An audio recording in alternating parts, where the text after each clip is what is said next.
Assalamualaikum warahmatullahi wabarakatuh.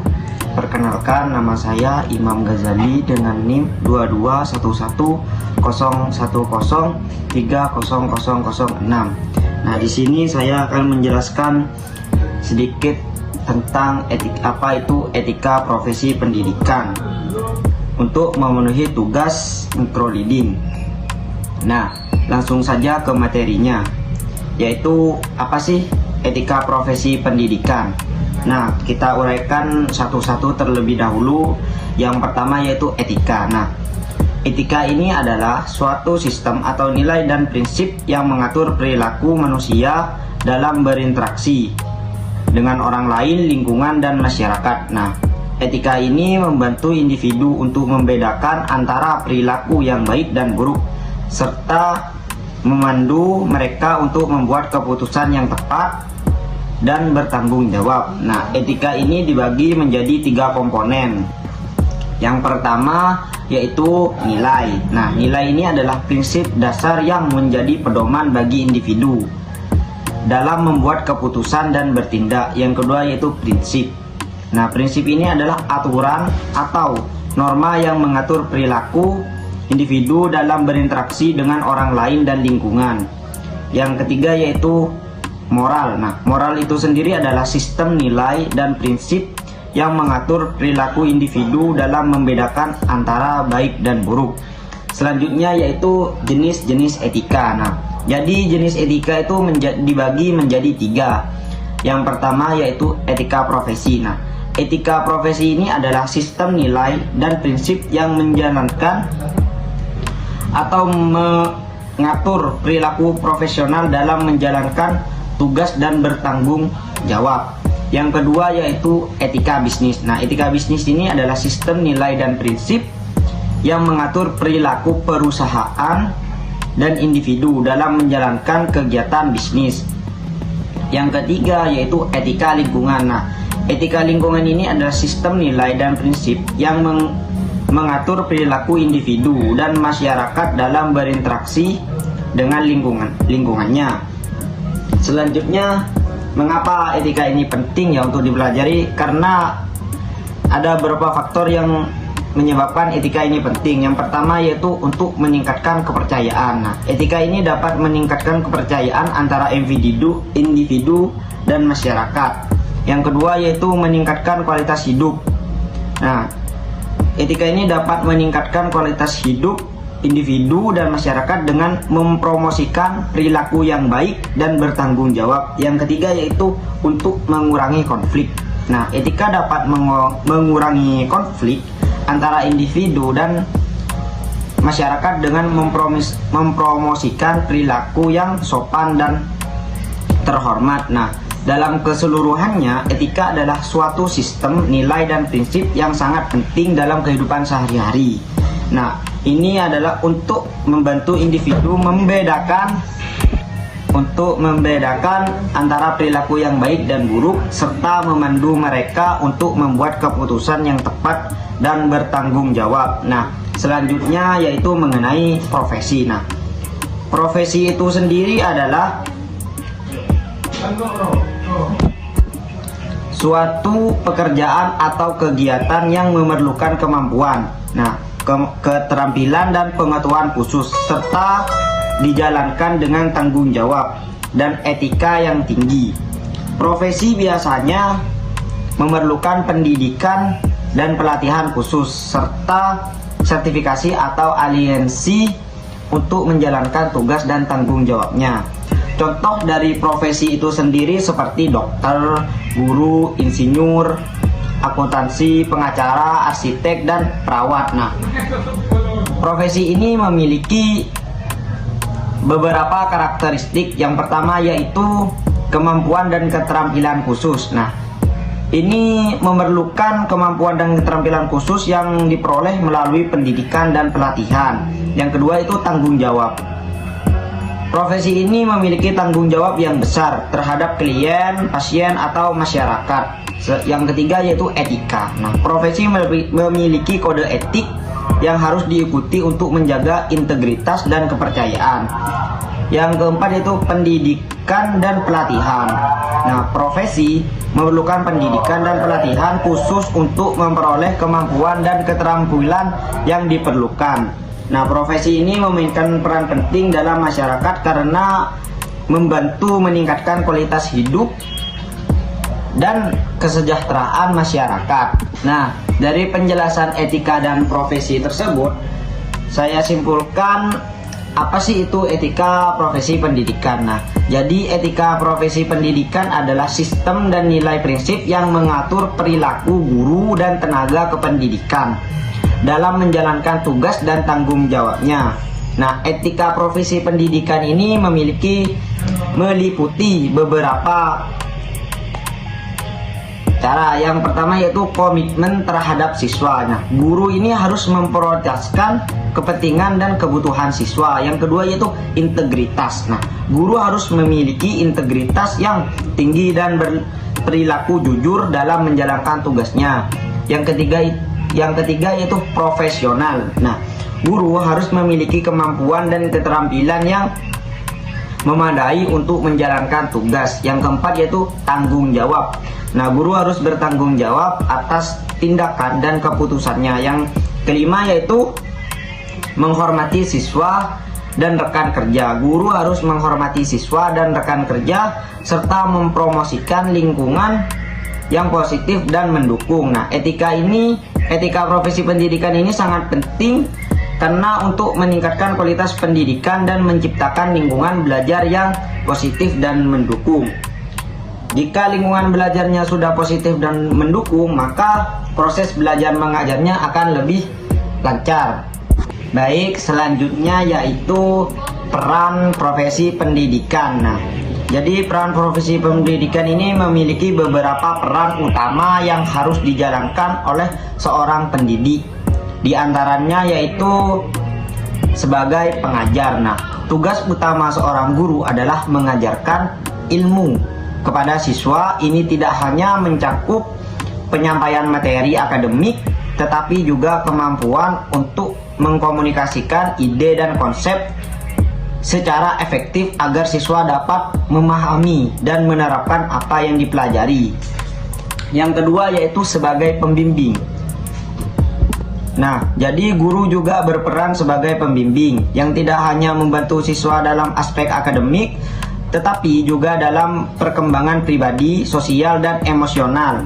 Nah, mereka ini mencakup seperti pembentukan karakter, nilai-nilai moral, dan sikap positif. Yang ketiga yaitu sebagai pengarah.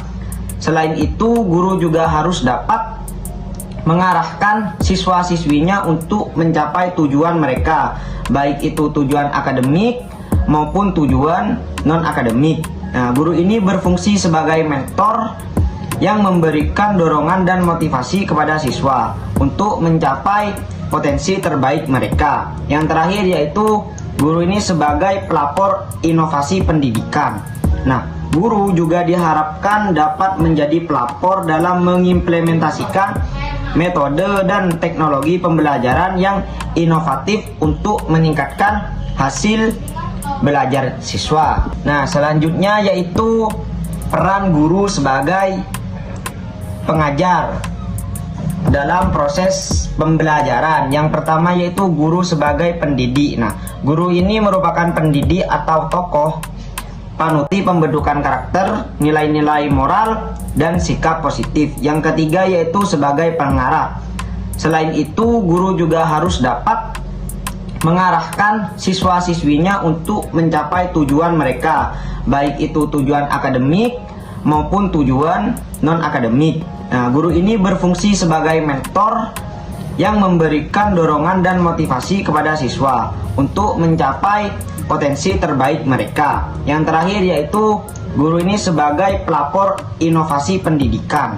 Nah, guru juga diharapkan dapat menjadi pelapor dalam mengimplementasikan metode dan teknologi pembelajaran yang inovatif untuk meningkatkan hasil belajar siswa. Nah, selanjutnya yaitu peran guru sebagai pengajar dalam proses pembelajaran. Yang pertama yaitu guru sebagai pendidik. Nah, guru ini merupakan pendidik atau tokoh panutan serta identifikasi bagi para murid yang dididiknya serta di lingkungannya. Oleh sebab itu, tentunya menjadi seorang guru harus memiliki standar serta kualitas tertentu yang harus dipenuhi. Nah, sebagai seorang guru wajib untuk memiliki rasa tanggung jawab, mandiri, berwibawa, serta kedisiplinan yang dapat dijadikan contoh bagi peserta didik.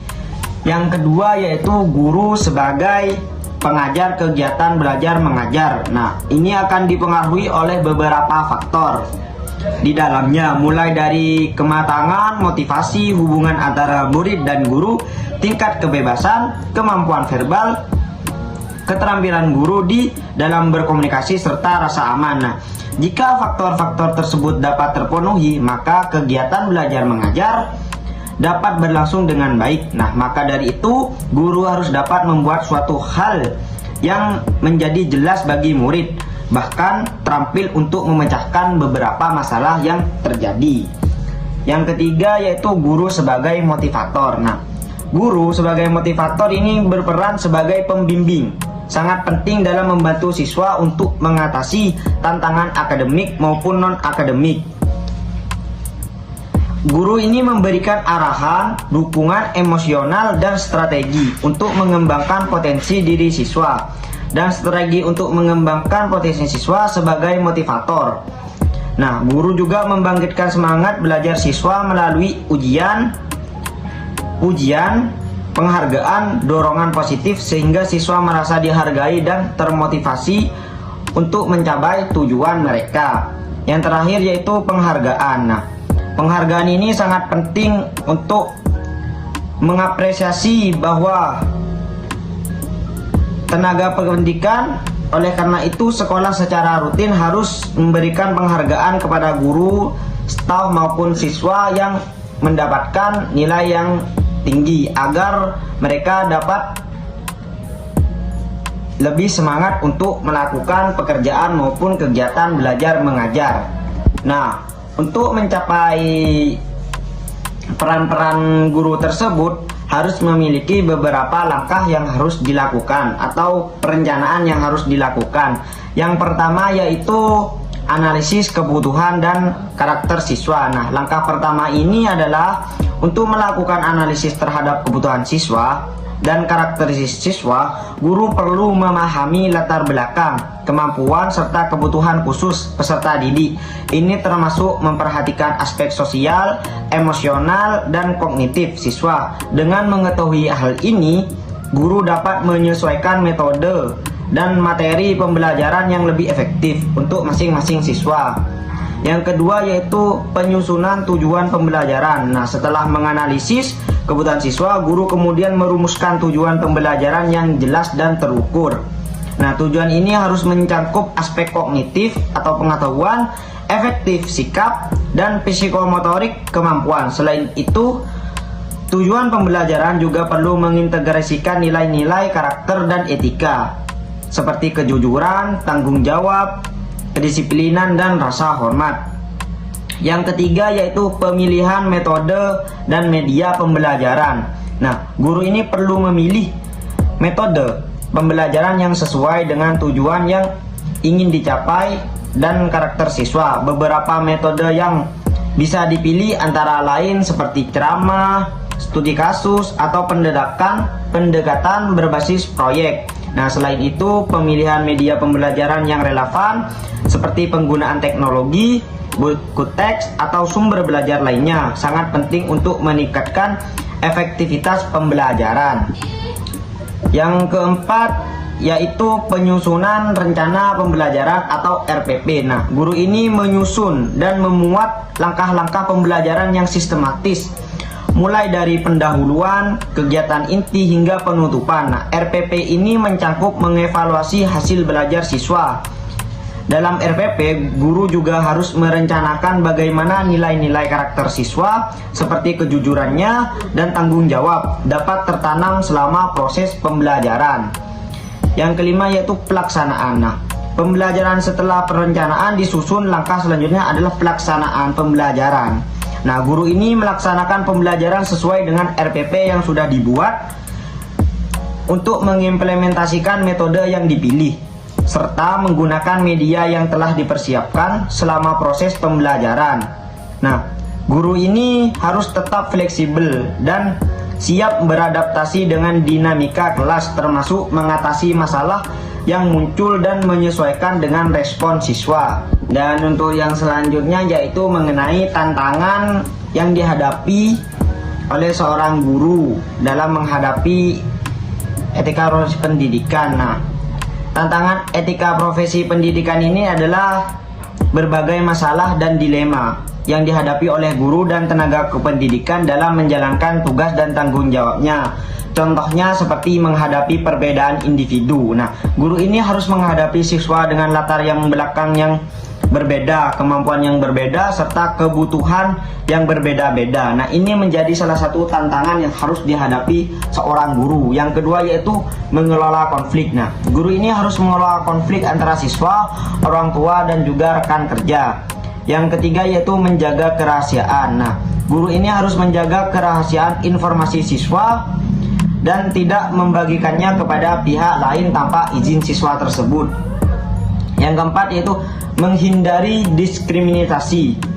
Guru ini harus menghindari diskriminasi terhadap siswa berdasarkan ras, agama, jenis kelamin, atau latar belakang lainnya. Tidak boleh membeda-bedakan antara siswa yang satu dengan yang lain.